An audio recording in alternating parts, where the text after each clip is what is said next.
자, 오늘 24장 마지막 장 모더니즘의 에피파니 나가도록 하겠습니다.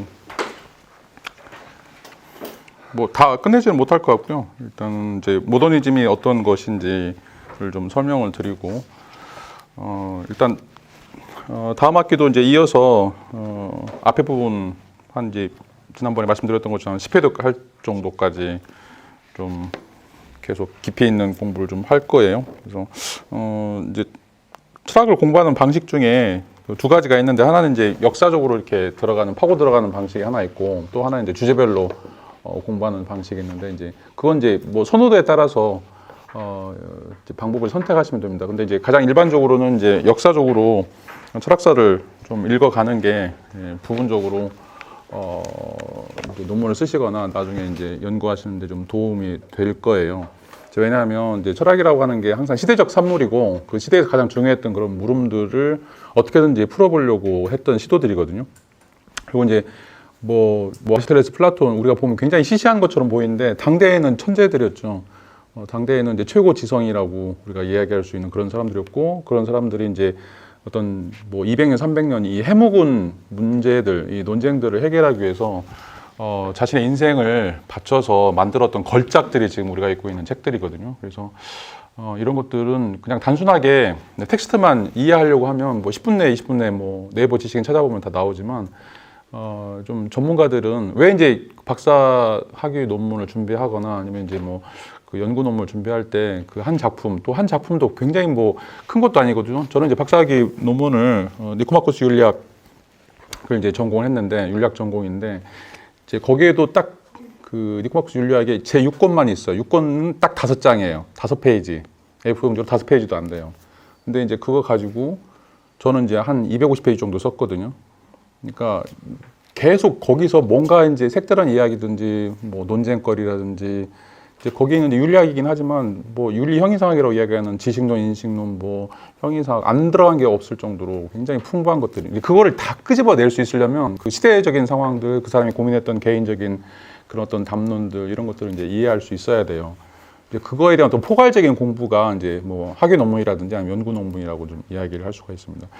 그래서 저희가 좀 이제 테일러를 읽는 이유 중에도 하나가 그런 어떤 지적인 탐구, 지적인 이런 어떤 발견들을 어떻게 해 나가는지, 이제 뭐 좀 저희가 거의 1년 반 동안, 세 학기 동안 이제 이 책을 읽고 있는데, 굉장히 그러니까 저도 이제 읽을 때 되게 깜짝깜짝 놀라는 그런 구절들이 나와요. 굉장히 이렇게 물론 현학적인 그런 부분도 있긴 하지만 굉장히 깊이 있고 심층적인 어떤 물음들에 대한 답변들이 여기서 제시가 되고 있기 때문에 굉장히 중요하다라고 이야기할 수 있고, 특별히 이제 뭐 예술이든지 종교든지 이런 어떤 형이상학적 관심을 갖고 있는 분들한테는 이제 이런 어떤 그 탈출구 또는 이제 돌파구들을 어떻게 17세기 이후에 굉장히 중요하게 다루고 있는지, 이런 문제들이 굉장히 길고도 또 자세하게 이제 논의를 하고 있습니다. 이제 이런 논의들을 좀 따라가다 보시면, 특별히 이제 뭐 영미철학도 마찬가지고, 그 도덕과 관련되어 있는 이제 대륙철학도 마찬가지고, 굉장히 이제 주워 담을 수 있는 진주들이 많이 있습니다. 그래서 이 책을 좀 차분하게 읽어가시면 좋을 것 같고, 여기서 이제 좀 가지를 치고 나가시는 뭐 이렇게 되면, 특별히 이제 뭐 석사급 논문이라든지 이런 것들은 여기서 몇몇 주제만 좀 선별적으로 논의를 하시더라도 굉장히 좋은 논문이 나올 수도 있고, 또 이제 박사급 정도의 중량감 있는 그런 어떤 주제들도 굉장히 많이 있기 때문에 여기서도 좀 그런 힌트들을 좀 얻을 수 있도록 노력을 하셨으면 좋을 것 같습니다. 자, 우리가 이제 17세기, 18세기 가장 중요한 이론 중에 하나가 우리 이제 낭만주의, 표현주의, 이런 이야기를 했었죠. 낭만주의, 표현주의가 나왔던, 등장하게 됐던 이제 배경은 어떻게 보면 이제 과학혁명, 과학이라고 하는 것이 인간을 어떻게 규정할 것인가라고 하는 그런 연구에 대한 그 반작용이라고 이제 이야기를 할 수가 있죠. 왜냐하면 이제 과학에서 인간이라고 하는 것은 어떻게 보면 이제 먼지에 불과하고 하나의 톱니바퀴에 불과하고, 그래서 인간이라고 하는 것은 어떤 특수한 또는 굉장히 중요한 어떤 무게감 있는 그런 존재가 아니다라고 하는 선언이죠. 그래서 그냥 아메바가 움직이는 거나 인간이 움직이는, 인간의 세포가 움직이는 거라든지, 아니면 이제 물리적인 대상, 돌 하나가 움직이는 거나 인간이 뭐 사고하고 어떤 행위를 하는 것들이 큰 차이가 없다라고 하는 것이 이제 과학혁명의 특성이라고 이제 이야기를 할 수가 있습니다. 자, 이제 이런 주장이 굉장히 충격적이었어요. 왜냐하면 이걸 부정할 수 없기 때문에 그렇죠. 인간이 세포로 돼 있고, 인간이 뇌에 의해서 사고를 하고 있고, 자, 이런 것들이 또 인간하고 바나나하고 뭐 유전자가 66% 똑같고 이런 것들을 부정할 수가 없어요. 이제 과학이라고 하는 것이 워낙, 물론 이제 과학이 하는 이야기가 100% 옳지는 않지만 지금 과학적 사실이라고 하는 것들이 대부분의 사람들이 이제 계속 점차적으로 이것들을 신뢰하고 있고 또 이것에 대한 어떤 이제 반론들이 계속 쏟아져 나오고 있지만 과학이 가장 근본적인 특징이라고 하는 것은 이제 논박과 추론이거든요. 계속 논박이 나오면 그것에 대해서 더 강화시키고 이제 이런 방식으로 가기 때문에 어떻게 보면 이제 더 좋은 이론을 만들기 위해서 더 강력한 이제 어떤 그 사례들을 추구하기 위해서 과학이 엄청난 이제 노력을 한다는 거죠. 이제 그런 노력에 비해서 종교라든지 예술이라든지 이런 형이상학적인 거는 굉장히 그 탁상 공론적인 그 이야기만 돼 있고, 아, 그래? 뭐 신이 있으면 증명해봐. 어디 있는데? 이렇게 되면 뭔가 이야기할 수 없는 것들이죠. 그래서 이제 이 과학과 뭐 비교를 해봤을 때 굉장히 한쪽으로 이제 뭔가 그 붕괴될 수밖에 없는 이런 어떤 측면에 이제 있었는데 이제 그것에 대한 어떤 반대 극부적인 노력이 바로 이제 낭만주의 또 표현주의다라고 이야기를 할 수가 있죠. 그런데 이제 이와 동시에 우리가 이제 여기서 데카르트가 이야기하는 이제 거리를 둔 이성이라고 하는 또 다른 이제 방식이 등장하는데 그건 이제 데카르트가 인간이라고 하는 것은 몸으로 되어 있지만 인간의 정신이라고 하는 것은 몸과는 다른 어떤 것이다. 그리고 이제 그것은 어떤 이제 신적인 요소 또 인간이 이제 말로 표현할 수 없는 그런 어떤 특성들이다라고 이제 이야기하면서 아예 이제 정신과 신체를 분리시켜버리는 이런 이제 작업들이 이제 시도가 되죠. 이걸 우리가 이원론이라고 이제 이야기합니다. 이원론. 그래서 정신과 실체라고 하는 것은 아무런 관련이 없다. 그리고 정신은 이제 신체를 지배할 수 있다라고 하는 이제 이론이 등장하게 되죠. 이제 그런 반면에 실질적으로는 이제 이렇게 너무 그러니까 이제 그 데카르트의 입장에서는 이제 과학하고 어떻게 보면 이제 정신하고는 완전히 다른 거기 때문에 이 다른 두 축에서 돌아가고 있는 학문들은 서로 이제 만날 수도 없고 이런 것들은 이제 어떻게 보면 완전히 단절돼 있다라고 선언을 한 거죠. 근데 실질적으로 그렇게 못 살잖아요, 인간은. 그러니까 이제 종교나 예술 이런 것들을 하지만 보통 우리는 또 이제 뭔가 생식적인 그런 일들을 하게 되고 또 뭔가 소화를 하거나 아니면 이제 인간이 생로병사에 이제 거쳐가는 이런 것들을 보면 전부 다 생물학적인 또는 이제 물리화학적인 그런 어떤 작용들에 지배를 받는다라고 이야기를 할 수가 있어요. 그래서 뭐 아프거나 마음이 힘들거나 그러면 병원에 가야지 교회에 가면 안 되거든요. 절에 가도 안 되고. 그거는 이제 누구나 다 알고 있죠. 누구나 다 알고 있음에도 불구하고 여기서 생기는 이제 이율 배반들이 만들어지게 되는 거죠. 이런 것들에 대한 어떤 이제 하나의 그 축 또는 이제 그런 이어지는 구름다리를 놓으려고 하는 그런 어떤 시도가 이제 낭만주의다라고 이야기를 할 수가 있어요. 그래서 낭만주의는 우리가 갖고 있는 어떤 그런 형이상학적인 사실들하고 그다음에 이제 자연적인 이런 어떤 사실들을 이제는 이제 데카르트처럼 완전히 구분지어서 그것들의 어떤 그 서로의 어떤 연관 관계들을 제거하기보다는 이것들을 통합시키려고 하는 그런 어떤 시도들이죠. 그래서 자연이라고 하는 것이 그냥 물리주의자들이 이야기하는 그냥 순수한 형태의 물질적인 토대만 있는 것들이 아니라 그 안에는 그 물질을 더 깊이 들어가다 보면 그 물질 안에 어떤 정신적인 형이상학적인 요소가 있다라고 이제 이야기를 하는 거죠. 그래서 이 자연 속의 정신과 실체라고 하는 것을 서로 융화시키려고 하는 어떤 작업이 일단은 이제 낭만주의의 출발점이다라고 이야기를 할 수가 있죠. 그리고 이제 그런 방식으로 해서 그러면 이제 자연이라고 하는 것이 어떤 것이냐라고 하는 거에 의해서 이제 세 가지로 우리가 구분이 된다라고 이야기를 했었습니다. 그래서 하나는 자연이 선이다. 자연은 무조건 선이다. 그러니까 존재하는 모든 것은 다 선이다라고 하는 이제 이런 생각들이죠. 그래서 이 자연이라고 하는 것이 신이 창조했거나 아니면 우주의 질서에 의해서 만들어졌거나 어떤 형태가 됐든 간에 질서 지어져 있는 조화로운 그런 세계이기 때문에 우리가 자연을 탐구한다라고 하는 것은 또 자연과 우리를 일치시킨다라고 하는 것은 인간이 갖고 있는 어떤 도덕적인 이런 선들을 고양시키는 아니면 그런 것들을 뭔가 확대하는 그런 어떤 작업이다라고 이제 이야기를 했었죠. 그래서 이제 이런 부분에 있어서는 이제 예술이라고 하는 것이 종교의 역할도 하고 도덕의 역할도 하는 오히려 이제 그것보다 더 뛰어난 역할들을 하는 거죠. 왜냐하면 기존의 종교나 기존의 이제 예술이라고 하는 것들은 그런 역할들을 못했어요. 그런데 이 낭만주의에 있어서는 인간이 또는 예술 활동을 통해서 깊이 숨겨져 있던 이 심층적인 선, 이 지고선을 어떻게 우리가 확보할 것인가.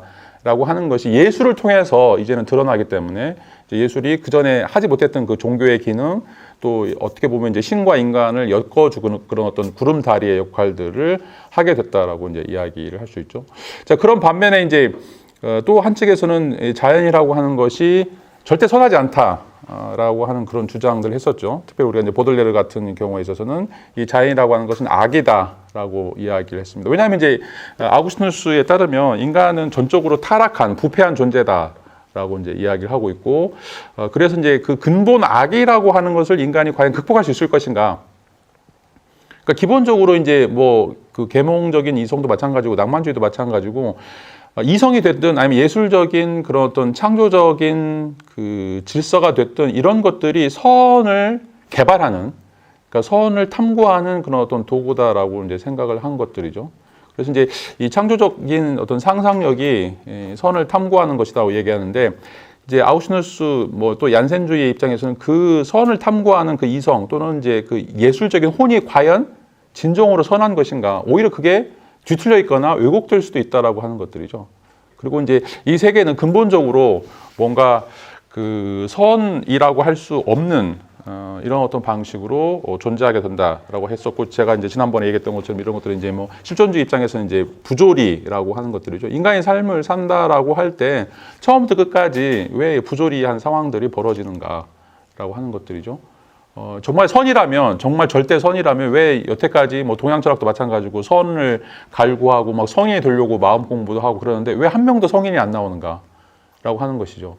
그러니까 이제 어떻게 보면 도달할 수 없는 거이거나 아니면 그 자체가 악이기 때문에 인간에게는 이런 것들이 선처럼 보이긴 하지만 실질적으로는 인간이 갖고 있는 어떤 근본적인 악 또는 세계가 갖고 있는 어떤 근본적인 악의 토대, 이런 것들을 절대로 극복할 수 없다라고 이제 하는 거죠. 그럼에도 불구하고 보들레르 같은 경우에는 이 예술을 통해서 우리가 갖고 있는 고통들을 좀 달랠 수 있다라고 하는 거죠.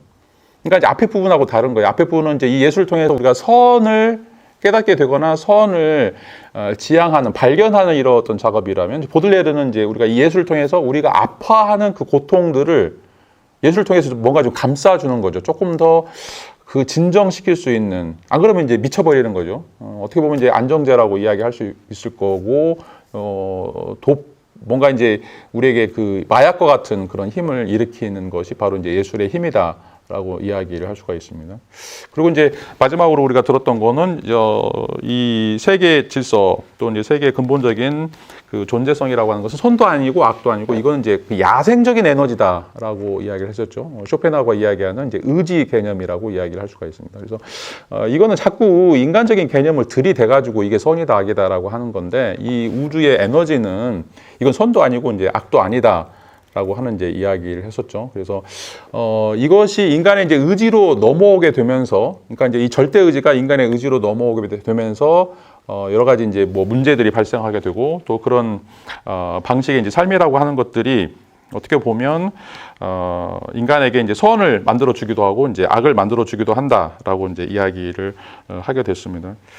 그럼에도 불구하고 이제 그 쇼펜하우어도 이런 것들을 이제 인간이 수용할 수 있는 그런 어떤 방식들을 또 던지게 되는데, 그게 바로 이제 플라톤의 이데아 같은 뭔가 인간이 그 예술적인 그런 활동을 통해서 인간을 조금 더 고양시키고 또 이런 어떤 그 절대적인 에너지로부터 탈출할 수 있는 어떤 길들을 제시하는 것이 바로 이 예술의 역할이다라고 이제 이야기를 할 수가 있어요. 자, 그래서 이제 이 세 가지 전부 다 입장을 살펴보면 낭만주의가 갖고 있는 어떤 특성들에서 약간 비판적이긴 하지만 동시에 이 예술이라고 하는 것을 인간이 떠날 수 없다. 예술이라고 하는 것을 인간이 어떻게든지 이용해서 자연과 합일, 그 자연이 뭐 선이든 악이든 뭐 야생적 에너지든 그것들과 우리가 합일이 되어야만 진정으로 인간성이 실현이 되거나 아니면 인간이 좀 위로를 받거나 아니면 인간이 인간답게 살 수 있다라고 하는 이제 이야기를 하게 되죠. 이게 이제 어떻게 보면 낭만주의가 갖고 있는 이제 기본적인 베이스다라고 이야기를 할 수가 있습니다. 그게 이제 선한 자연이든 뭐 타락한 자연이든 야생적인 자연이든 일단은 자연과 합의를 해야 된다라고 이제 이야기를 하게 되는 거죠. 그리고 가장 중요한 것은 이것이 왜 인간에게 중요하냐? 이것은 이제 인간이 인간성을 회복하는 또는 인간이 인간됨을 정립하는 가장 중요한 루트라고 하는 거죠. 그래서 이제 이걸 우리가 자아 정체성이라고 이야기하고 있고, 그래서 인간, 나는 누구인가, 나는 어디서 왔는가, 나는 어떻게 살아갈 것인가, 이런 어떤 문제들을 해결해 주는 것이 바로 이제 예술이고, 또 예술이 탐구하고 있는 그 자연과의 합일이다라고 하는 거죠. 그래서 어떻게 보면 이제 이것이 인간의 마음 속에서 주관으로부터 출발해서 이 주관을 계속해서 들어가다 보면 나 자신을 정립하는, 나의 정체성을 정립하고 나 자신이 누구인지에 대한 어떤 깨달음들을 알 수 있는 것이 바로 이제 여기서 이야기하는 낭만주의의 이제 본질이다라고 이야기를 할 수가 있습니다. 자, 그런데 이제 오늘 24장에서 등장하고 있는 이제 모더니즘은 그 여전히 이제 그 낭만주의에서 이야기하는 것들과 연장선상이에요. 이제 다시 연장선상이라고 하는 말은 지금 과학적인 그런 또 위협, 인간이 단순하게 이제 물질적인 존재에 불과하다라고 하는 그 위협의 가치 라인을 전선을 형성하고 있다라고 하는 의미에서는 이제 동일한 방식인데, 거기서 이제 어떤 방식으로 투쟁을 해야 될 것인가와 관련해서 19세기와 20세기가 달라진 점이 있어요. 그 달라진 점에 대해서 어떻게 이제 대응할지, 반응할지가 바로 이제 모더니즘의 출발점이다라고 이야기를 할 수가 있습니다. 그래서 제목도 이제 마찬가지처럼 모더니즘의 에피파니죠. 모더니즘도 에피파니를 일단은 이제 이야기하는 거죠. 자, 에피파니인데 두 가지 이야기했었죠. 하나는 이제 존재 에피파니하고, 그다음에 이제 자기 확정적인 또는 이제 자기 내재적인 에피파니라고 이제 얘기했었는데, 존재 에피파니라고 하는 것은 이제 객관적으로 신을 드러내는 거죠. 객관적으로 자연을 드러내는 그런 것들이라면, 자기 확정적인 에피파니라고 하는 것은 그것은 신인지 뭔지 몰라요. 하여튼 이건 상황에 따라서 A가 될 수도 있고 B도 될 수도 있고 C도 될 수 있는, 자, 이런 것들인데 자기 완결성을 갖는 것들이죠. 그래서 이제 이것은 뭔가 X라고 Y라고 우리가 표현할 수는 없지만 어떤 신적인 요소, 신성한 요소, 또 어떤 자연의 어떤 근본적인 요소들을 보여주고 있는 것이다라고 하는 것이 우리가 이제 에피파니다라고 이야기했었죠. 에피파니라고 하는 말 자체는 이제 현현이라고 하는 말에 나타난다. 뭐가 나타나냐? 그게 이제 뭐 신의 모습이든 아니면 어떤 것이 됐든지 간에 형이상학적인 측면에서 인간에게 보여지는 어떤 모든 것을 총칭하는 것을 우리가 이제 에피파니다라고 이야기를 하게 됩니다.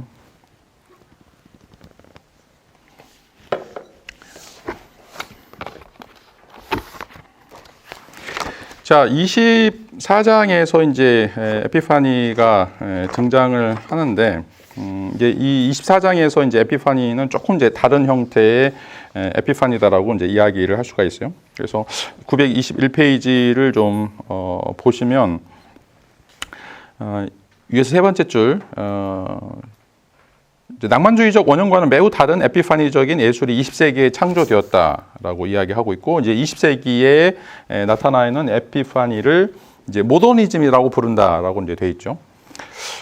자, 이제 에피파니는 에피파니인데 왜 이게 이제 20세기에 와서 다른 에피파니가 되고, 또 이것을 왜 우리가 모더니즘이라고 이제 부르는가라고 하는 이제 의문이 생길 수 있죠.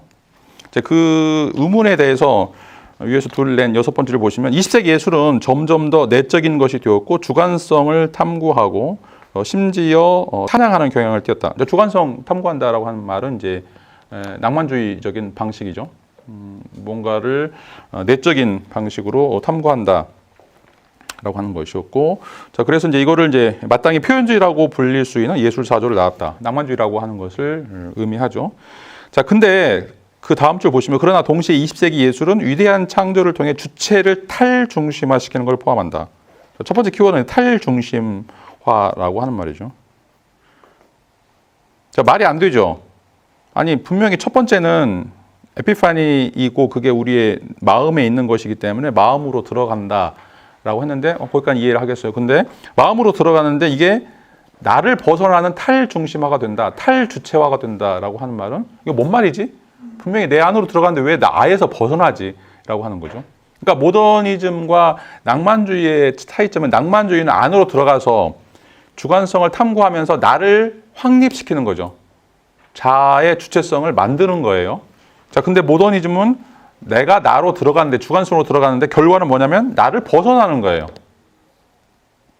자, 이게 이제 조금 논리적으로 이제 안 맞는다라고 이야기를 할 수 있는데, 그래서 밑에서 두 번째를 보면 전혀 자기 표현으로 간주되지 않는 예술이 등장한다라고 하는 거죠.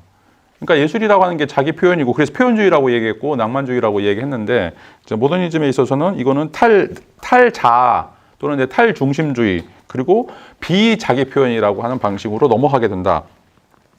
이렇게 이제 이야기하죠. 자, 292페이지 첫 번째 줄 보시면 더 더 파격적인 말이 나와요. 자아를 해체하는 예술이다. 모더니즘은 자아를 해체하는 예술이다. 좀 굉장히 충격적이죠. 자, 그래서 세 번째 줄 보시면 주관주의로 흐르는 동시에 주관주의에 반대하는, 그러니까 주관주의와 반주관주의가 동시에 내재하는 예술이 바로 이제 모더니즘 예술이다. 그리고 이것은 서로 긴장 관계에 있다. 주관주의와 반주관주의가 서로 긴장 관계에 있다라고 이제 이야기를 할 수가 있습니다. 자, 역설적이죠. 그러니까 모더니즘은 분명히 낭만주의로부터 출발해요. 낭만주의로부터 출발하는데 그래서 자기 자아 정체성의 정립으로 가는 것처럼 보이는데 결과적으로는 그 자아 정체성을 여기서처럼 해체해버리는 그런 자신의 모습을 뭔가 분해해버리는 방식이 바로 여기서 이야기하는 이제 모더니즘의 에피파니다라고 이야기할 수가 있어요. 그러니까 이제 에피파니이긴 한데 그 에피파니를 깨는 에피파니라고 하는 거죠. 그러니까 뭔가 나타나는데 그것을 깨는 방식으로 등장하는 것이 바로 모더니즘이다라고 이야기를 할 수가 있어요. 자, 그러면 이제 왜 이렇게 되었는가라고 하는 이제 그 이유에 대해서 좀 생각을 해보죠.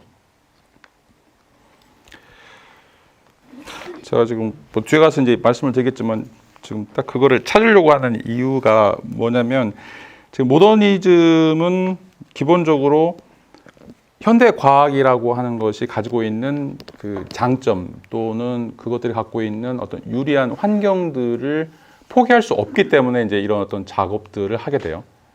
그러니까 과학이라고 하는 것과 아예 동떨어져서 과학과는 다른 형태의 영역을 이야기하려고 했던 것들이 이제 낭만주의다라고 이제 생각한다라면 실제로는 모더니즘에 있어서는 이 과학이 갖고 있는 일정한 성과들, 자, 이런 성과들을 받아들이면서 인간이 갖고 있는 이런 어떤 원초적인 그런 어떤 낭만주의적인 특징들을 어떻게 더 개발시킬 것인가, 더 강화시킬 것인가, 이런 어떤 고민이 모더니즘에 남아있다라고 이제 이야기를 할 수가 있어요.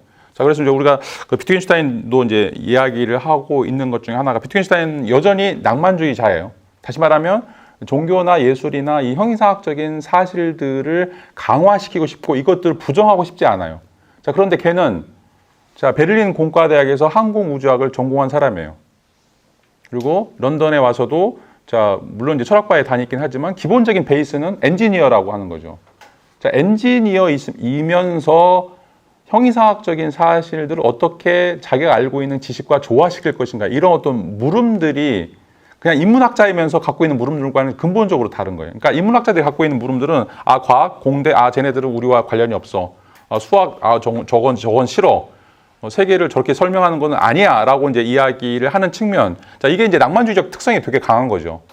자, 순수한 낭만주의자들은 어떻게 보면 전부 다 인문주의자들, 뭐 시를 쓰거나 아니면 예술을 하는 이런 사람들이었다라면, 자, 모더니스트 이 계열에서는 자연주의적인 그런 학문적인 수련이 된 사람들이 출발하는 거죠. 그러면서 동시에 이런 사람들은 그런 어떤 낭만주의적인 요소를 버리지 않고 그것들을 승화시킬 수 있는 방법들을 찾는 건데, 그게 자연과학과 양립을 해야 돼요. 적어도 자연과학과는 어우러질 수 있는 이런 어떤 특징들을 갖기를 원하는 것들이죠. 자, 그래서 그런 것들을 이제 찾으면서 만들어냈던 것들이 이제 이 모더니즘이다라고 이야기를 할 수가 있어요. 자, 그 922페이지 이제 보시면 이제 모더니스트들이 가지고 있는 이제 그 특성 중에 하나가 이제 그 두 번째 문단 보시면 이 세계는 메커니즘으로 되어 있고 그 도구적 이성의 장으로 간주되는 세계다라고 이제 이야기를 하고 있고, 자, 이런 이제 낭만주의자들이 볼 때 이런 세계는 아주 피상적이고 부패한 것처럼 보인다라고 이제 이야기를 하고 있습니다. 그래서 이제 모더니즘 작가들은 이 낭만주의 작가들에 속해 있기 때문에, 자, 그런 의미에서 기술 또 표준화, 공동체의 붕괴, 뭐 대중사회의 통속화에 지배되는 세계에 이제 맞서 지향하고 있다라고 이제 이야기를 할 수가 있어요. 자, 이런 것들이 인간의 본성을 왜곡시키거나 어떻게 보면 인간 사회를 좀 더 부패시키는 그런 요소다라고 이야기를 할 수 있죠. 이건 이제 산업사회들이 갖고 있는 부산물에 의해서 인간들이 오염되거나 아니면 왜곡되는 어떤 특성들을 가지고 있는 것들이죠. 자, 그러면 이제 어떻게 돌아갈 것인가라고 하는 이제 물음과 관련해서 이제 낭만주의자들은, 자, 이런 어떤 메커니즘과 그 세 번째 문단 보시면 메커니즘과 공리주의적인 태도에 대해서 그것과는 다른 대안들을 찾죠. 그 다른 대안이 뭐냐면, 실제적인 자연 세계라고 하는 상상의 질서하고 그 다음에 왜곡되지 않는 인간의 감정이라고 하는 것을 끄집어내죠. 자, 그래서 이제 그 워즈워드 같은 경우에는 뭐 시골과 소박한 사람들을 찾고 있고, 또 코올리지 같은 경우 또 시에서 이제 이 자연을 통해서 뭔가 아름다운 이런 어떤 모습들을 던지고 있죠. 그래서 923페이지 위에서 세 번째 줄을 보시면 셀리는 시에서 반복을 통해 무뎌진 인상들이 순환됨으로써 마음속으로 우주가 완전히 지워진 후에 시는 우주를 새롭게 창조한다 라고 이제 이야기를 하는 거죠. 그러니까 이제 낭만주의는 모더니즘도 마찬가지죠. 출발점은 어떻게 보면 이제 우리가 살고 있는 이 세계가 부패해 있고 이런 어떤 메커니즘, 도구적 이성으로 살아가고 있는 삶이 인간을 왜곡시키고 허약하게 만든다라고 이제 이야기하면서, 그러면 그 대안은 무엇인가? 그 대안을 바로 왜곡되지 않은 인간의 자연이고, 그걸 어떻게 찾냐면 시골하고 소박한 사람들에서 찾는 거죠. 이제 그런 사람이 있어요? 없어요. 자본주의 사회에서는. 그러니까 지금 뭐 우리나라도 마찬가지인데 스마트팜 그래가지고 시골 사람들이 옛날처럼 막 인심이 호하거나 아니면 굉장히 소박하거나 이런 사람들 전혀 없어요. 이런 사람도 다 땅 투기하고 있고 다 주식하고 있고 전부 다 뭐 도시와는 다른 공간에 있을 뿐이지 사람들이 생각하는 그런 원리들은 다 엇비슷하다는 거죠. 그러면 낭만주의가 실패한 거예요. 그러니까 이게 17세기, 18세기 낭만주의에서는 좀 차이가 있었어요. 그러니까 도시 부르주아하고 그다음에 농사를 하고 있는 사람들하고는 굉장히 좀 큰 차이가 있었죠. 그래서 우리가 이제 뭐 지금도 그러잖아요. 서울 새님들이라고 이야기하는데 여기 안 계시죠? 서울 본 적이 서울이신 분들. 그러니까 이제 계세요? 하여튼 좀 그래요. 서울 애들 깍쟁이다라고 좀 이야기하죠. 그러니까 뭐 정말 실제로 저희들이 이제 뭐 지방에서 학회를 하면 막 1박 2일, 2박 3일 저희가 막 풀로 서비스를 하거든요. 근데 이제 서울에서 학회하면 1박 2일도 안 해요. 그냥 오전, 오후 반이에요. 그리고 저녁 먹으면 끝이에요. 우리는 이렇게 잘 대접해 주는데 쟤네들은 뭐지? 이런 생각이 딱 들거든요. 그러니까 쟤네들은 조금, 그러니까 우리가 이제 이런 사람들 이제 부르주아라고 이제 이야기하는데, 그러니까 인간이 아닌 거죠. 인간성을 상실한 것들이죠. 근데 이제 뭐 어떻게 보면 이제 그 뭐 전주라든지 이런 어떤 시골에 있는 사람들이 오히려 인간성을 풍부하게 가지고 있는 것처럼 우리가 생각하는데, 자, 모더니즘이 주목하고 있는 것은 이게 20세기 와서는 더 이상 유효하지 않은 대안이라는 거죠. 이런 시골의 농민들, 아낙네들이 없다는 거죠. 뭐 도회지에서 쌍욕하는 사람들이 그대로 내려와가지고 시골에서도 이제 쌍욕하는 그런 세계가 된 거죠. 너무 이제 그 비인간화된 거라고 이야기를 할 수가 있어요. 자, 그게 이제 그 첫 번째 문단 보시면 위에서 둘, 넷, 여섯 번째 보면 이제 근데 그런 식의 호소가 20세기 초반에는 적어도 이러한 직접적인 방식으로는 더 이상 가능하지 않았다라고 돼 있죠.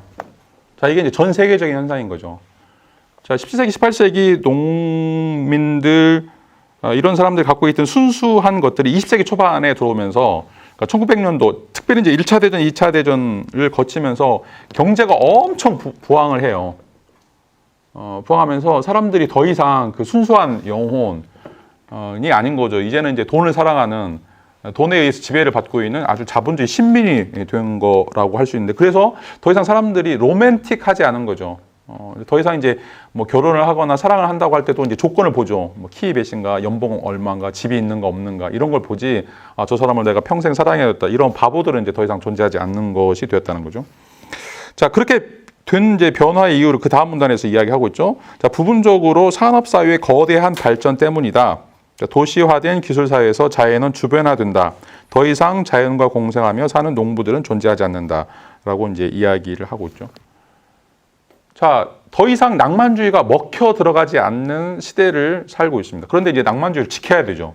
그런데 낭만주의가 먹혀 들어가지 않는 사람들한테 낭만주의를 이야기하려면 이 낭만주의가 먹혀 가고 있지 않은 사람들의 세계관을 받아들여야 돼요. 이 사람들의 세계관을 무시할 수가 없어요.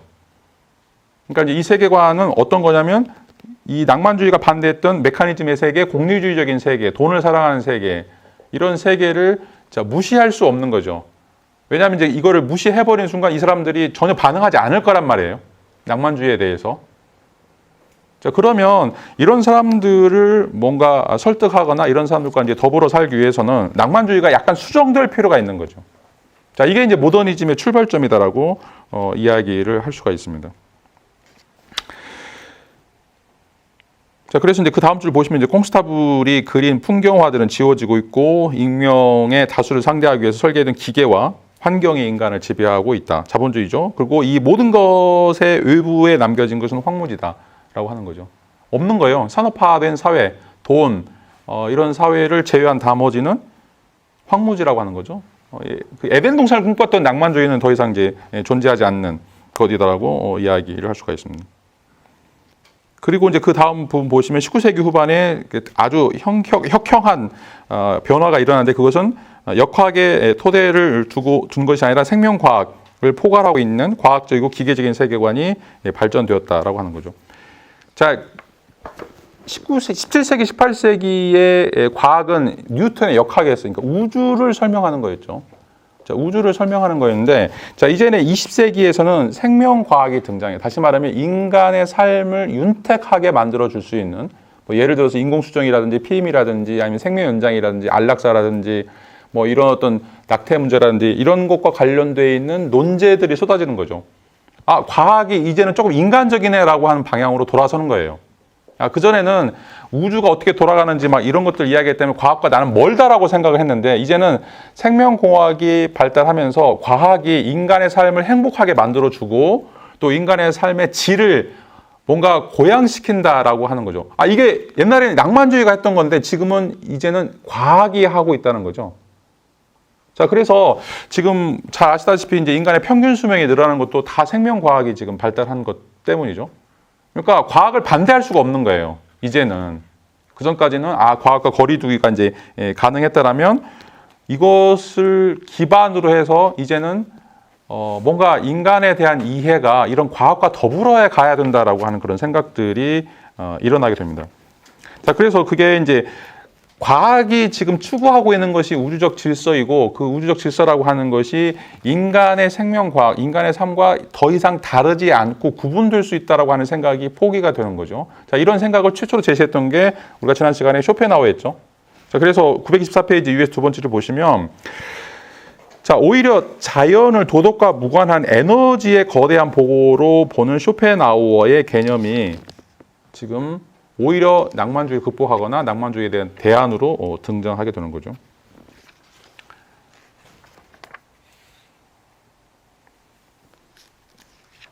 자, 기존의 과학이 갖고 있었던 굉장히 차가운 이미지, 기계, 뭐 먼지 이런 것들에서 벗어나서 이제는 이제 과학이 인간을 돌보고 인간의 삶을 윤택하게 하고 인간에게 이제 뭔가 미래에 대한 대안들을 제시하게 된다라고 하는 것들을 이제 우리가 이제 받아들이게 된다라면 이런 의미에서 과학은 더 이상 우리가 동떨어지는 것이 아니고 우리가 추구해야 될 같은 트랙이다라고 하는 이제 생각들을 하게 된 거죠. 자, 이게 이제 두 번째 키워드 종합이라고 하는 거죠. 종합.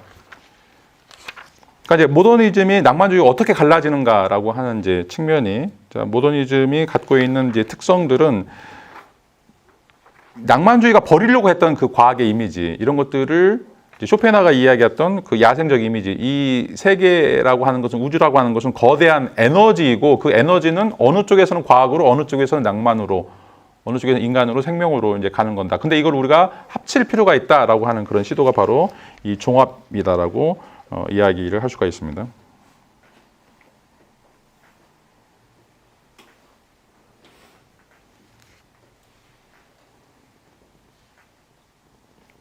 자, 그런데 이제 이 종합이라고 하는 게 924페이지 두 번째 문단 보시면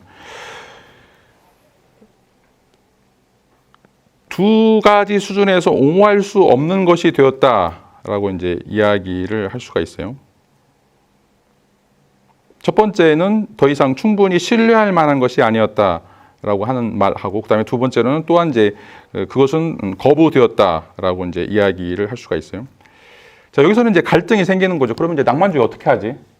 라고 하는 거죠. 왜냐하면 과학이 너무 확실하고 과학이 갖고 있는 성과가 너무 크기 때문에 자, 과학을 받아들이면서 과연 낭만주의를 받아들일 수 있을 것인가? 내가 지금 아픈데 내가 지금 아픈 상황에서 기도원을 갈 것인가? 목사님한테 기도를 받을 것인가? 아니면 내과 병원에 갈 것인가? 어디 뭘 결정하시겠어요? 대부분 다 내과 병원에 가시겠죠. 자, 이게 지금 이 상황에서 겪고 있는 이 두 가지를 종합시켜야 된다라고 하는 상황에서 겪고 있는 갈등, 딜레마 상황이라고 이야기할 수가 있어요. 자, 그런데 이제 막상은 이제 병원에 갔는데 병원에서도 이제 낫지 않아요. 이게 이제 이게 이제 만성 질환으로 가는 거죠. 만성 질환. 지금 이제 현대인들이 갖고 있는 이제 질병 중에 하나가 이제 만성 질환인데 죽을 때까지 그 병을 갖고 있어요. 더 나빠지진 않아요. 계속 이제 약을 쓰면 이 과학의 기술에, 의술의 기술을 통해서 이거는 이제 계속 호전되면서 그렇지만 이제 완전히 낫지는 않는 상태이고 계속해서 이제 이 병을 달고 사는 거죠. 자, 이제 여기 이런 어떤 상황들이 바로 이제 낭만주의가 갖고 있는 놓여 있는 이제 이 딜레마 상황이다라고 이야기를 할 수가 있어요. 그런데 계속 약은 먹어야 되겠고, 근데 약을 먹는다고 해서 내가 낫는 건 또 아니에요. 완치가 되는 건 아니란 말이에요. 그래서 또 뭔가 이 종교라든지 뭔가 그 근원적인 어떤 그 유로나 그런 사람들이 좀 필요한 거죠. 그래서 이제 우리가 보통 이제 간호철학이라고 이제 이야기를 하고 돌봄의 윤리라고 하는 게 또 이제 20세기 윤리학 중에 하나인데 그 특징 중에 하나죠. 그러니까 의술이 굉장히 발달해가지고 대부분의 병들은 전부 다 고치는 것처럼 보이는데 지금처럼 이제 만성 질환이 생기면 이제는 의사가 약을 쓰거나 주사를 주는 게 필요하지 않아요. 이제 의사의 한마디, 의사가 뭔가 굉장히 따뜻하게 그 사람을 돌보고 있다. 그래서 지금 돌봄의 윤리인데. 뭐 간호사가 됐든 이제 의료인들이 자기 자신에 대해서 인간으로서 굉장히 잘 처우를 해준다라고 하는 것이 오히려 그 환자가 뭔가 그 질병을 극복하거나 뭐 이제 이건 이제 심리적으로 극복하는 것들이죠. 아니면 조금 더 상태가 좋아질 수 있는 그런 어떤 방식으로 이제 가는 걸 이제 의미하는데, 자, 여기서 이제 딜레마라고 하는 것들이 이제 등장하는 게 바로 이제 모더니스트들이 낭만주의가 더 이상 유효하지 않다. 버리기는 좀 아까운데 더 이상 유효하지 않다라고 하는 방식으로 자, 이 두 가지 양립하지 않는 또는 양립할 수도 있는 이 요소들이 서로 이제 갈등을 겪게 된다라고 이제 이야기를 할 수가 있어요.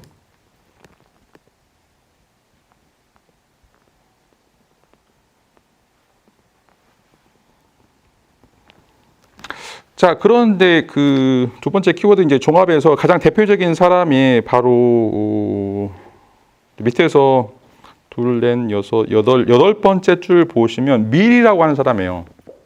모더니스트 중에 하나가 이제 존 스튜어트 밀, 여러분 공리주의 썼던 이제 존 스튜어트 밀인데, 자, 밀은 다른 사람들을 관찰할 때 많은 사람들이 그 위에 줄 보시면 보헤미아의 삶, 보헤미아적인 삶하고 동시에 반듯한 사람들의 삶, 이 두 가지를 갖고 싶어 한다는 거죠. 자, 보헤미아는 지금의 이제 체코슬로바키아, 뭐 체코에 있는 사람들인데, 이제 보헤미아 기질이라고 하는 사람들 약간 이제 그 뭐죠? 키피 뭐 비슷하거나, 아까 제가 이제 오토바이 얘기했던 거 지금 여기서 나온 건데, 뭔가 그 제도권에서 벗어나려고 하는 이런 시도들이 다 보헤미안 시도라고 이제 이야기할 수가 있어요. 막 옷도, 뭐 머리 스타일도 그렇고, 이제 그 기존의 기성사회가 갖고 있던 그런 질서로부터 벗어나려고 하는 것이 바로 이제 그 보헤미아적인 사회죠. 이게 이제 낭만주의적인 특징이죠. 동시에 반듯한 사람. 이건 이제 신사죠. 젠틀맨. 그 제도권에서 교육을 받고 그 제도권에서 원하는 그런 충실한 삶을 사람들이 바로 이제 반듯한 사람들인데, 자, 우리에게는 이 두 가지 충동이 있다는 거예요. 그러니까 낭만주의적 충동과 이 과학적인, 자연과학적인 충동이 있는 거죠. 이 자연과학이라고 하는 건 이제 형식 체계죠. 형식 체계라고 하는 건 이제 논리라고 하는 말이고, 그래서 A는 B고 B는 C고 그러면 A는 C로 가는 것이, 자, 이게 반듯한 사람들이 하는 사고방식인 거죠. 근데 보헤미아는 A에서 Z로 갔다가 Z에서 C로 갔다가 지 맘대로예요. 자, 이런 어떤 두 가지 특징들이 인간에게는 주로 정착이 되어 있고, 특별히 20세기 사람들한테는 이런 게 굉장히 노골적으로 이거를 이제 종합하려고 하는 그런 시도, 이것들에 대해서 뭔가 이제 분열증적인 어떤 특성들을 보이고 있다라고 이제 이야기를 할 수가 있어요. 그래서 이제 밀은 이걸 어떻게 종합할 것인가라고 하는 것들을 고민하는 거죠. 자, 그래서 밀은 그 다다음줄 보시면 극히 소박하고 거리를 둔 이성의 요구, 이건 이제 과학이죠. 자연과학이고, 궁극적으로 또 낭만주의 시인들을 통해서 발견한 내용, 이건 또 낭만적인 특성이란 말이에요. 그러니까 이제 딜레마죠. 그러니까 내가 결혼을 해야 되겠는데 내가 사랑해서 결혼하는 거 하고 동시에 이 여자가 또 이 남자가 어느 정도 재력이 되는가, 이걸 이제 따져보는 것들이죠. 그러니까 따져보는 셈하는 이 자연과학적인 요소와 내가 이 사람을 정말 죽도록 사랑하는, 그래서 막 피토하고 막 결혼하고 싶다라고 하는 이런 특징들, 이 두 가지가 결합되어 있는 거죠. 그러니까 원래는 이거를 둘 중에 하나만 선택해야 돼. 왜냐하면 양립 불가능한 거기 때문에. 그러죠. 내가 정말 사랑했는데 이 사람 돈 땡전 한 푼도 없다라고 하면 굳이 내가 이 사람하고 결혼해야 되는가? 하는 특징이 바로 이제 현대사회가 갖고 있는 특징이라고 이제 이야기할 수 있는데, 자, 이제 이런 방식으로 이제 두 사람이 이제 등장하죠. 하나는 이제 벤덤. 벤덤은 이제 대표적인 공리주의 이론가이죠. 자, 그러니까 이건 이제 거리둔 이성이에요. 철저하게 계산하는 거죠. 쾌락의 지수가 무엇인지 계산해서 이게 이제 더 많은 쾌락을 가져오면 이거는 하는 거고, 그렇지 않으면 이제 그걸 포기하는 거죠. 반면에 이제 코올리즈는 완전 낭만주의적인 시인이죠. 시를 통해서 세계를 창조하는 거예요. 서로 이제 어울릴 수 없는 거죠. 근데 밀은 이 두 사람을, 그러니까 이 두 가지 세계관을 동시에 통합하려고 하는 그런 시도를 했다라고 이야기할 수 있죠. 그래서 그리하여 그는 공리주의와 자유론 같은 저서에서 볼 수 있는 종합을 만들어냈는데, 거기에서는 이제 거리를 둔 과학적 공리주의가 인간의 성장과 성취에 대한 표현주의적 개념과 결합되어 있다라고 하는 거죠. 자, 자연과학이 갖고 있는 인간이 갖고 있는 성장,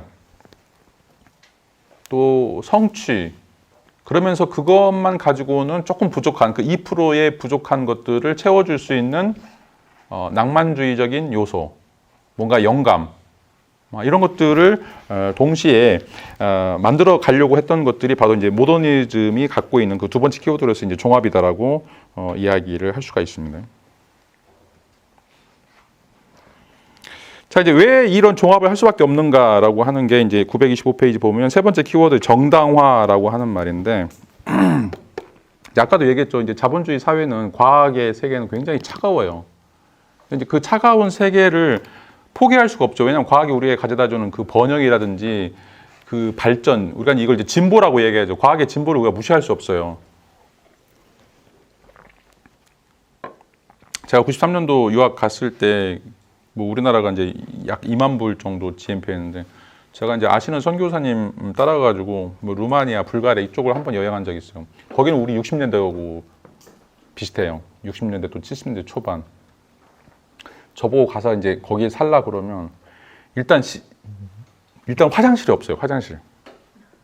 그 저희 어렸을 때 기억나세요? 뒷간 그 제밥 놓고 땅 파가지고 이게 놓고 했던데, 그런 화장실도 없을 뿐더러, 거기 저는 이제 집시들이 살고 있는 곳에 이제 들어갔었는데, 집시는 이제 14살, 15살 결혼하거든요. 그러니까 들어가면 뭐 할아버지 할머니가 한 30대 후반이나 40대 초반이에요. 근데 거기 이제 3대가 사는 거예요. 근데 그 사는 것도 거죽을 깔아놓고 그냥 마이 푸대 같은 거 깔아놓고 거기서 그냥 맨바닥에 사는 거죠.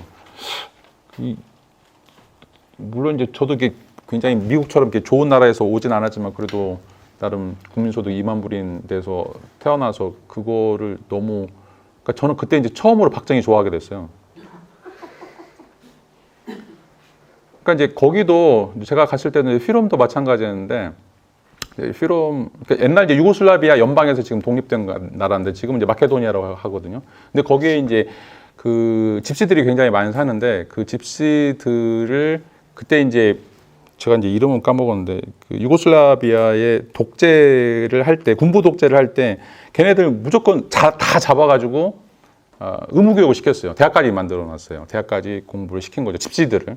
그러니까 집시들은 지금도 이제 그렇지 않거든요. 근데 이제 그러니까 걔네들에서 이제 의사 변호사도 나오고 국회의원도 나오고 뭔가 이제 자기들의 이익을 대변할 수 있는 사람들이 생긴 거죠. 근데 다시 이제 이 군사 정부가 이제 무너지니까 집시들도 전부 다 다시 이제 옛날로 돌아간 거예요. 그러니까 이제 이 문명이라고 하는 게, 이 과학이라고 하는 게 이제 어떤 역할들을 하는가.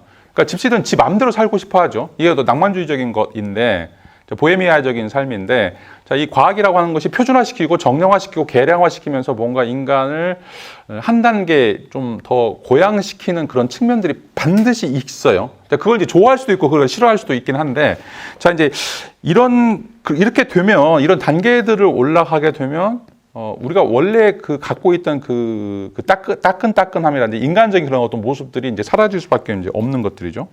자, 그래서 두 번째 문단 보시면 위에서 둘, 넷, 예컨대 이 개념에 따르면 산업의 바퀴들 개인에게서 사생활을 풍요롭고 만족시킬 수 있는 수단을 마련할 필요가 있다라고 하는 거죠. 자, 산업화 시대의 바퀴들이 인간에게 자, 돈을 많이 벌게 해주고 풍요롭게 하긴 하지만 실질적으로는 굉장히 빈궁한 삶을 살게 해주는 것들이죠. 자, 그래서 자, 19세기 말 20세기 초에 아이들이 어린아이들 뭐 7살, 8살 많은 애들이 18시간씩 또 20시간씩 노동 시간들이 영국에서는 벌어지고 있거든요. 그리고 산업화가 가장 큰 특징이 뭐냐면 도시화죠. 시골에 있는 사람들이 일자리가 없으니까 다 도시로 몰려오게 되고 거기서 이제 벌어지는 이제 비인간적인 그런 어떤 활동들이 있는데 자, 그런 비인간적인 활동들에 대해서 뭔가 달래줄 수 있는 사탕 발림이 필요해요. 그게 바로 다 낭만주의 문화겠어요. 자, 그래서 후기 빅토리아 시대, 이건 19세기 말이죠. 사람들이 자축한 것 중에 하나가 가족 생활이 주는 성취감이 점점 더 중요해졌다. 여기서 낭만주의적 개념은 그렇지 않으면 차가운 세상에 따뜻한 감정이 깃든 안식처로서의 가족에 대한 이상을 구체화시켰다. 자, 낭만주의가 헌 게 뭐냐면 마약이 있어, 마약. 자, 산업화되면서 도시화되면서 가족이 뿔뿔이 흩어지게 되고 아이들을 노동을 하게 되고 뭐 가정이 파탄 나는데 자, 모든 문학 작품들은 가족에 대해서 뭔가 풍요로운 그 인간적인 삶에 대해서 문학적인 작품들을 쏟아내고 있다라고 하는 것들이죠.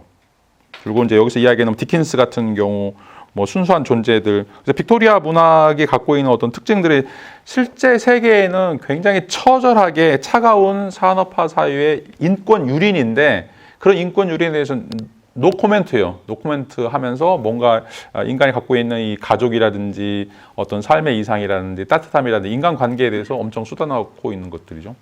자, 가장 대표적인 게 지금 21세기 미국이 갖고 있는 자본주의 특성이죠. 미국은 이혼율이 거의 60% 가까이 올라가고 있고 그래서 우리가 가족이라고 하는 개념이 없어요. 근데 영화 보면 할리우드 영화 보면 전부 다 가족 영화예요. 나오는 영화들. 뭐 디즈니에서 나오는 것들도 마찬가지고요. 왜냐하면 이제 그건 현실을 반영하거든요. 현실이 그렇지 않으니까 자꾸 이제 매스미디어를 통해서 우리가 이제 그런 것들을 보완해야 된다라고 하는 것들이죠. 자, 이 모더니즘이 지금 반대하고 있는 것 중에 뭐냐면 낭만주의가 어떤 역할을 하느냐, 이건 지금 마약 역할만 한다라고 하는 거죠. 그러니까 실질적으로 과학이 발전하면서 거기서 그걸 이제 우리가 열매들을 따먹을 수 있는 사람들이 이제 한정돼 있고, 그렇지 못한 사람들이 이제 대다수에 있는데, 자, 그런 대다수의 사람들에게 낭만주의가 하는 것은 뭔가 언발의 오줌 누기처럼 그냥 일시적으로 뭔가 해방감이라든지 일시적인 어떤 위안감들을 주는 역할만 하고 있다라고 하는 것이죠. 그게 과연 이제 문학이나 예술이나 종교가 할 수 있는 역할들인가? 실제로 세계를 고치려고 하지 않고 세계를 전복시키려고 하는 그런 역할들은 전혀 하지 않으면서 단순하게 그냥 운나이 뭐 떡 하나 더 준다라고 하는 식으로 임시 방편으로 이렇게 예술이 또는 문학이 하는 역할들이 과연 의미가 있는 것인가라고 이제 이야기를 할 수가 있어요.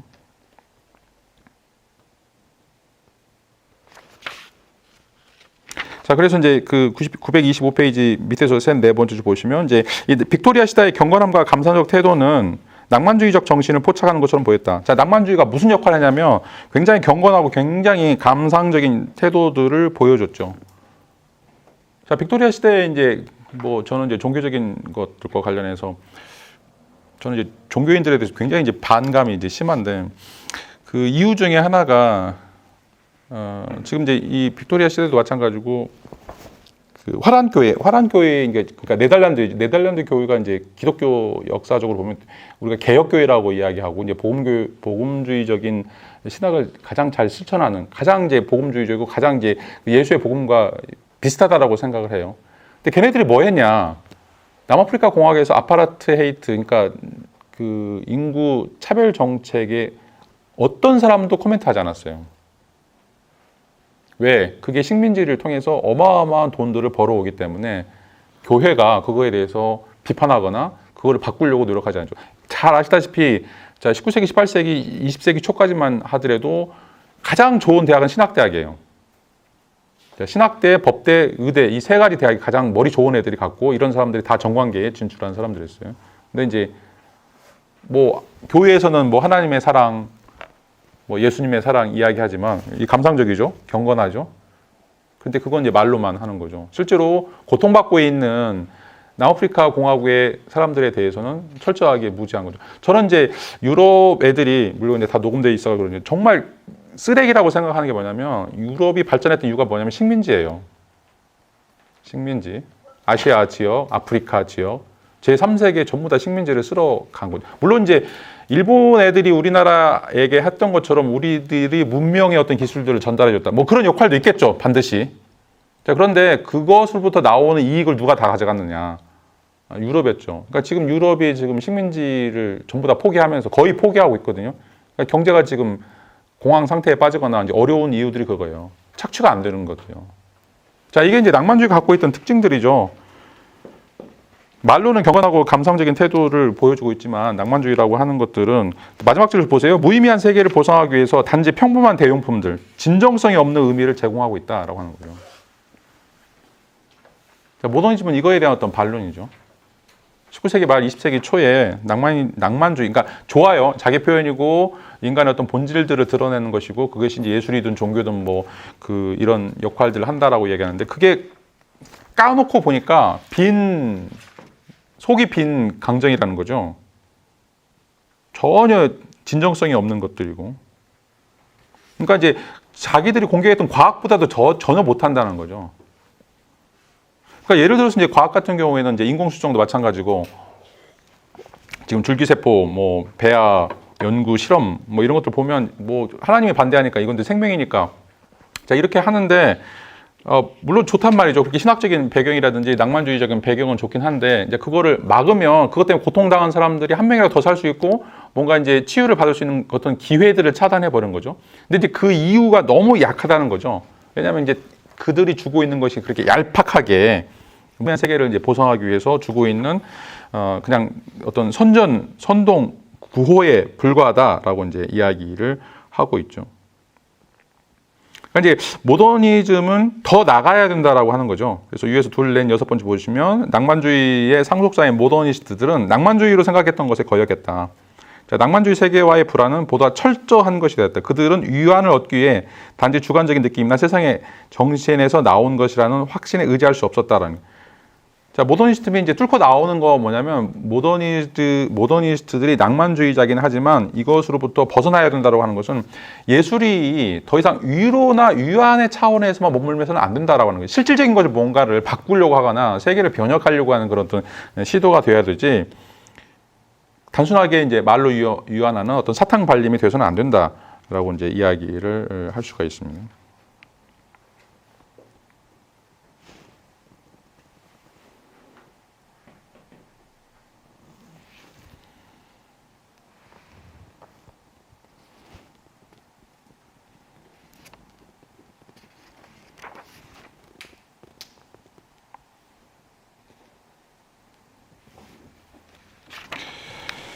자, 928페이지로 넘어가서 네 번째 키워드 이제 내면성이라고 하는 키워드를 좀 생각을 해보죠.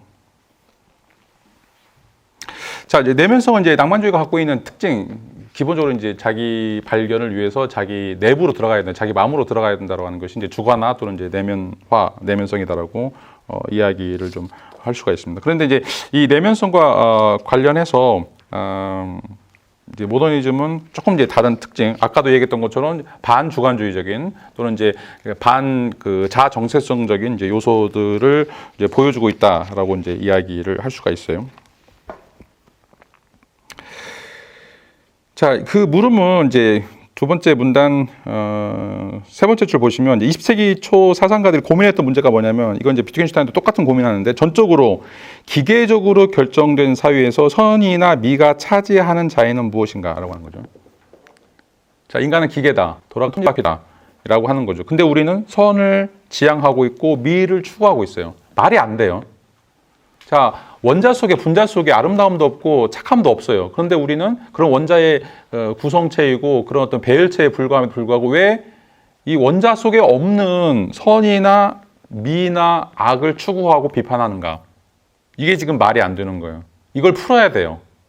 그러죠? 자, 그 전까지만 하더라도 이제 아예 이제 기계론, 메커니즘 이런 것들은 이제 부정해 버렸으니까 너하고는 상관없어. 자연과학 너는 이제 우리 편이 아니야. 그러니까 완전히 이거는 이제 경계성을 지어서 무시를 해버렸는데, 자, 앞에서도 얘기했던 것처럼 생명과학이 등장하면서 과학이 굉장히 인간에게 유익을 주고 인간을 위로하고 인간이 했던 일들을 낭만주의보다 훨씬 더 잘 도와주고 있어요.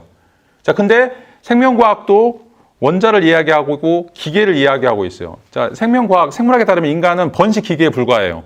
자, 우리가 갖고 있는 유전자를 어떻게 후대에 남길 것인가, 그 이상도 아니고 그 이하도 아니에요. 자, 그런 생식 기계가 선을 생각한다?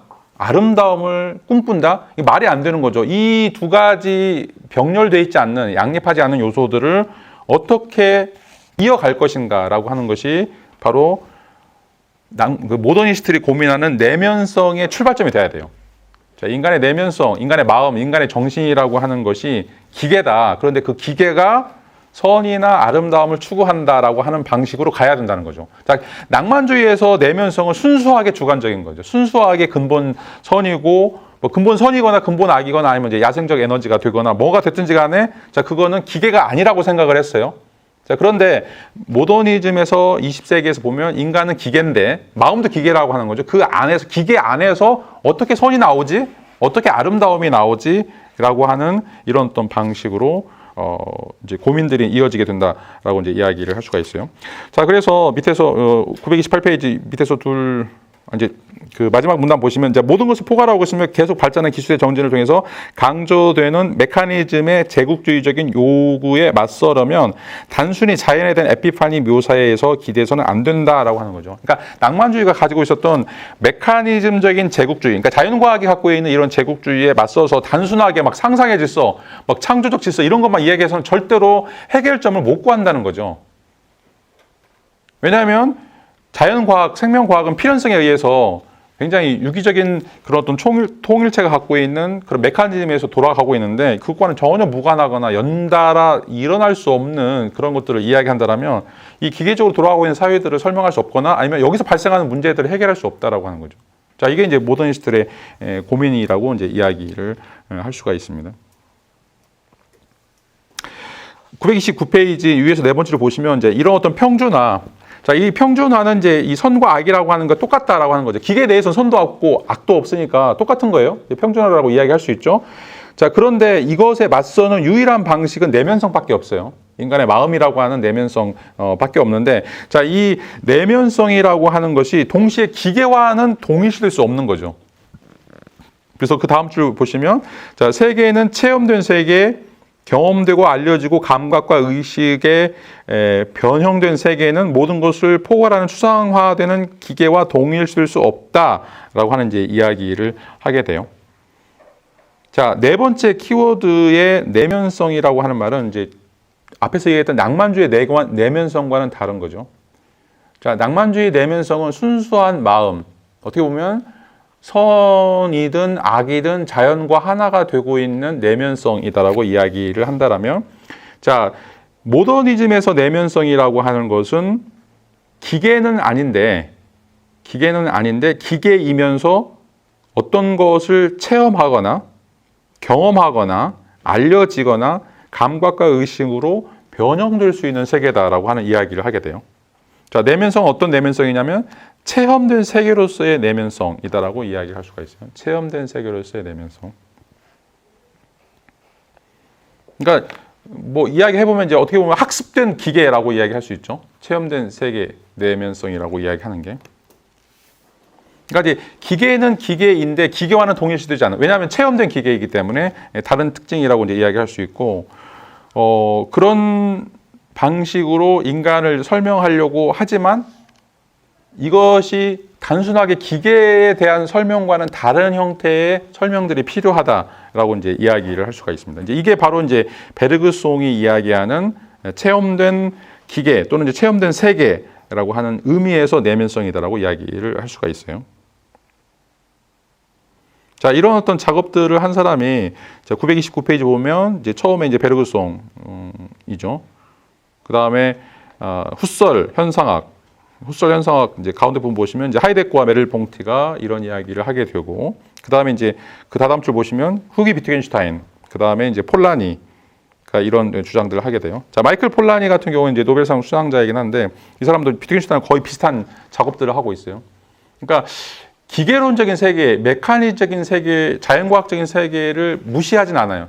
무시하지는 않지만 그 세계 내에서 이루어지고 있는 이 근본선, 근본악 이런 어떤 문제들을 어떻게 드러낼 것인가. 그러니까 이게 따로 존재하는 세계가 아니라는 거예요. 형이상학적 세계가 따로 존재하는, 이 기계와 따로 존재하는 세계가 아니라 이 기계 안에서, 그러니까 이 생물학적 기계 안에서 만들어지는 우리가 이제 체험하는 뭔가를 체험하고 뭔가를 경험하고 뭔가 이제 변형되고 있는 이런 형태로서의 이제 내면성이라고 얘기하는 거죠. 어떻게 보면 이제 순수한 정신 이것으로서의 내면성이 아니라 기계적인 요소가 있고 원자나 분자의 요소를 가지고 있고 그렇지만 뭔가 그냥 단순하게 원자나 분자가 아닌 체험하는 원자와 분자라고 이야기를 할 수가 있는 것들이죠. 그래서 마지막 줄 보시면 929페이지. 자, 인식의 기저에 깔려 있는 생생한 체험이나 창조적 활동을 회복함으로써 생겨난다라고 이제 이야기를 할 수가 있어요. 그리고 그 다음 페이지 보시면 그것들은 그동안 사방을 지배하는 기계적 구성물에 의해 차단되거나 번성되어 왔는데, 자, 이런 어떤 회복이 이제 해방으로 느껴지게 된다라고 이제 이야기를 하고 있습니다. 그러니까 이제 우리가 처음에 기계라고 하는 것은 순수한 기계라고만 생각한 거죠. 자, 그래서 이것은 기계와는 물과 기름처럼 정신적인 것들은 전혀 연관성이 없다라고 이제 생각을 했는데, 자, 이 비트겐슈타인도 마찬가지고 폴라니도 마찬가지고 후설, 베르그송 다 자연과학자예요. 자연과학을 공부했던 사람이에요. 후설도 수학자였어요.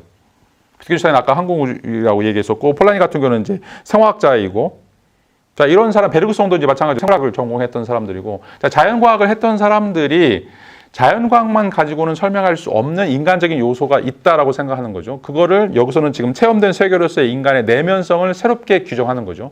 자, 이게 이제 모더니즘이 갖고 있는 철학적인 베이스다라고 이야기를 할 수가 있어요. 그러니까 이제 인간은 인간인데 이제 순수 낭만주의처럼 아예 인간을 막 굉장히 상상의 질서처럼 굉장히 형이상학적인 어떤 공허한 것으로 올려놓지 않고, 그리고 이제 그렇게 했던 기계적인 특성들을 아예 무시해버리지 않고 인간은 기계다. 오케이. 인간은 기계야. 작동하는 기계이긴 한데 그런데 다른 기계와는 달라라고 하는 거죠. 어떻게 다르냐? 인간은 체험하는 기계야. 체험하는 세계를 만들어내고 있고, 자, 그래서 인간은 기계이지만 그 안에 다른 식물이나 동물들이 하지 못하는 생생한 체험이라든지 어떤 창조적인 활동들이 가능해. 자, 이걸 어떻게 가능하게 할 것인가? 자, 이게 모더니즘의 해결해야 될 문제 제기이고 또 그거에 대한 어떤 답의 출발점이라고 이제 이야기할 수 있는 거죠. 자, 이건 이제 계속해서 강조해서 말씀드리지만 20세기 과학이 단순하게 그냥 역학, 뉴턴의 역학이라든지 이런 그 우주의 형이상학적인 어떤 별의 항성의 이런 것, 빛의 속도 이런 것을 다루는 것에서 이제는 이제 생명과학적으로 넘어오면서 우리가 이제 지금 다루고 있는 분자생물학 같은 것들이죠. 이게 인간의 삶에 굉장히 중요하고 또 인간을 규정하는 때 굉장히 의미심장한 역할들을 한다라고 이야기를 할 수가 있어요. 왜냐, 생명공학에 지금 유전자도 조작하고 있고 또 인간을 어떻게 변형시킬지 가장 첨예한 기술들을 지금 계속해서 개발하고 있어요. 자, 그렇기 때문에 과학을 더 이상 거부하거나 과학을 더 이상 단죄할 수 없다라고 하는 거죠. 왜냐, 이것이 잘 되면 잘 될수록 인간성을 좀 더 고양시키거나 아니면 인간의 어떤 삶들을 본성들을 변화시킬 수 있는 가장 중요한 특징이라고 이야기를 할 수가 있어요. 자, 우리가 생각한다고 하는데 그 생각이 바로 우리 뇌에서 일어나는데 뇌에 대해서 가장 잘 된 연구가 지금 뇌과학이에요. 신경과학이란 말이죠. 그래서 뇌과학이 발달하면 발달할수록 인간의 의식에 대해서 인간이 삶을 살아가는 그런 본질에 대해 더 많은 지식들을 우리에게 가르쳐 줄 거란 말이죠. 자, 그래서 뇌과학자들 다 죽여버릴 수 없는 거예요. 자, 이 상황에서 어떻게 그러면 인간의 본질, 인간의 삶, 이런 것들을 논의할 것인가? 이거는 이제 고쳐야 되죠. 우리가 지금까지 알아왔던 인간의 내면성, 인간의 주관성, 인간이 갖고 있는 의식적인 구조, 이런 것들을 단순하게 과학과는 무관한 형태로서 볼 수 없다는 거죠. 그러면 이제 과학과 연관시켜서 볼 때 순수하게 그냥 자연주의적인 그런 환원주의적인 것과는 어떤 방식으로 차별화시킬 수 있을 것인가라고 하는 것이 바로 이제 이 모더니즘의 출발점이었고, 그런 어떤 대표적인 철학자들이 베르그송, 비트겐슈타인, 후설, 폴라니 이런 어떤 일군의 유명한 이제 자연과학자들이라고 이제 이야기를 할 수가 있어요. 이제 이렇게 돼서 이제 어떻게 될 것인가? 시간이 이제 많이 갔기 때문에 이제 결론적으로 이야기해 보면, 자, 이렇게 돼서 인간의 내면성을 가장 잘 효과적으로 설명할 수 있는 마지막 방법이 뭐냐면 934페이지 두 번째 문단 보세요. 두 번째 문단. 자, 실로 우리는 자아는 단일하다라고 하는 전통적 개념에서 벗어나는 것이 체험의 참된 회복을 위한 조건이다. 자, 이거 많이 들어보셨죠? 비트겐슈타인이 한 이야기예요. 우리의 자아는 단일하다라고 하는 전통적 개념을 벗어나야만이 자, 인간의 참된 내면성 이런 것들을 확보할 수 있다라고 하는 거죠. 자, 아까 해서 얘기했죠. 지금 주관주의면서 반주관주의가 모더니즘이라고 얘기했어요. 자, 인간을 찾으려면 어떻게 찾아야 되느냐? 인간을 깨부셔야 된다는 거죠, 여기서는. 인간은 단일하다, 자아는 단일하다라고 하는 것을 깨어부수지 않아요. 왜냐하면 이게 과학이 증명하고 있는 거죠. 계속 이야기하지만 양자역학에서 인간이라고 하는 거는 계속 분석해 가면 파동함수에 불과하고, 자, 그것들이 어떻게, 우리는 몰라요. 어떻게 이제 연관을 짓느냐에 따라서 개별적인 자아가 생겨나는 것들이죠. 근데 그 개별적인 자아가 마치 영혼이다, 마치 영혼이 존재한다라고 하는 것을 이야기하는 순간 계속 우리는 낭만주의에서 벗어날 수가 없는 거죠. 그리고 과학을 인정할 수밖에 없는, 과학을 부정할 수밖에 없는 그런 어떤 특성들을 갖는다라고 이야기를 할 수가 있어요. 자, 그래서 935페이지 첫 번째 줄 보시면 니체는 이런 현기증이 날 것 같은 사유를, 즉 자아는 지금까지 보존된 선험적 단일성을 누릴 수 없을 것이라는 생각을 탐구한다. 니체가 이 얘기죠. 인간은 절대로 선험적 단일성, 하나다, 개별적 인간이라고 하는 거 하나다라고 하는 게 없다라고 하는 거죠. 둘, 넷, 여섯 번째 보면 이미 만들어진 우리의 개성, 우리의 정체성은 시간의 흐름 속에서 우연한 결합에 불과하다라고 이야기하죠. 계속 이번 학기 귀에 못이 박도록 들렸죠. 그 다음 줄, 모더니즘의 한국으로 여겨지는 것을, 즉 영혼의 실체적 단일성에 대한 믿음을 우리는 잘못된 휴머니즘의 유산으로 본다. 틀린 거죠. 그 다다음 줄 보세요. 밑에 보면, 자, 프루스트는 또한 우리가 여러 개의 인격이 겹쳐진 존재이다. 인간은 단일한 존재가 아니라 여러 개, 여기 프로도 보면 플리즈의 백손이라고 얘기해서 많은 인격들이 중첩되어 있는 것이다라고 이야기하는 거죠. 그래서 조이스의 피네간의 경우에서 인격들의 경계들이 유동적인 것이 되는 것이 경험이다라고 하는 거죠. 다음 줄, 단일한 자아의 제한에서 탈출해야 될 필요성이 20세기 반복적으로 등장한다. 자, 모더니즘의 키워드가예요. 자아의 파괴, 자아의 해체. 새로운 형태의 내면성이라고 하는 것은 인간을 우연한 결합으로 보는 것, 실체적 단일성이 아닌 개별적인 것들의 중첩, 겹쳐진 존재로서의 인격이다라고 이야기를 하는 거죠. 자, 이게 이제 이거에서 이제 계속 발전하는 것이 밑에 두 번째를 보시면 포스트 모더니즘으로 가게 되는 거죠. 자, 이게 이제 24장의 이제 결론입니다. 뭐 시간이 너무 많이 가가지고 이 정도까지 이제 말씀을 드리도록 하겠습니다. 자, 좀 충격이죠. 이제 모더니즘 이제 여기서 이제 뭐 다음 학기에 이제 더 자세하게 이제 말씀을 드리겠지만, 낭만주의가 극복하려고 했던 그런 어떤 모순들, 인간은 기계가 아니다. 인간은 기계보다 훨씬 더 좋은, 선한, 또 아름다운, 뭔가 뛰어난 존재다라고 했던 것이, 자, 20세기에 들어서서는 이제 완전히 무너지게 되는 거죠. 그 무너진 이유가 과학이 갖고 있는 이제 그 혁명적인 결과들이 인간에게 도움이 되고 인간에게 더 유익한 방식으로 발전하고 있다. 다시 말하면 인간의 자아 정체성을 더 확립시켜주고 인간에 대해서 더 본질적으로 알려주려고 하는 그런 어떤 시도다라고 하는 태제들이 등장하게 되는 거죠. 그게 뭐냐? 인간을 해체하는 거다. 인간을 지금 우리가 보고 있는 그 현상학적인 인간, 내가 지금 보고 있는 이 단일한 개별적인 인간이 아니라, 인간은 그 밑에 있는 어떤 더 자연과학적으로 우리가 분석할 수 있는 그런 요소들의 우연한 결합, 그 결합들의 어떤 결과물에 불과하다라고 하는 방식으로 이해할 때만이 인간에 대해서 더 많은 심층적인 고찰들이 가능하고, 이제 그런 것들을 이제 그 예술의 형태로서 이제 드러내려고 하는 것들이 바로 모더니즘의 특징들이다라고 이제 이야기를 할 수가 있습니다.